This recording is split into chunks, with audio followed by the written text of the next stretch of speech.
Hello guys, welcome back to YouTube channel. ఈరోజు ఈ వీడియోలో వాట్సాప్లో మీరు ఫోటోని స్టేటస్గా పెడుతున్నప్పుడు అసలు క్లారిటీయే ఉండదు. వాట్సాప్ చాలా క్వాలిటీని తగ్గిస్తుంది.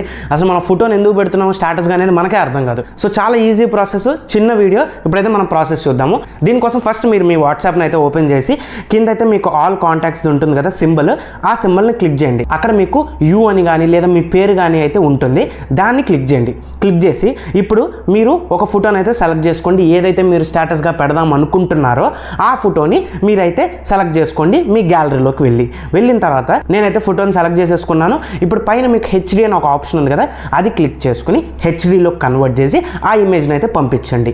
ఇప్పుడు ఏం చేస్తారంటే ఇప్పుడు మీరు పంపించిన ఇమేజ్ ఉంది కదా, దీన్ని అయితే ఓపెన్ చేసి పైన 3 డాట్స్ క్లిక్ చేసి సేవ్ అయితే చేసుకోండి. ఇప్పుడు ఏమైంది అని మీకు ఒక డౌట్ రావచ్చు. ఇప్పుడు ఏమైందంటే నార్మల్ హెచ్డి క్వాలిటీ ఉన్న ఫోటో వాట్సాప్ అల్గారిథంకి సంబంధించిన హెచ్డి క్వాలిటీగా మనమైతే మార్చాము.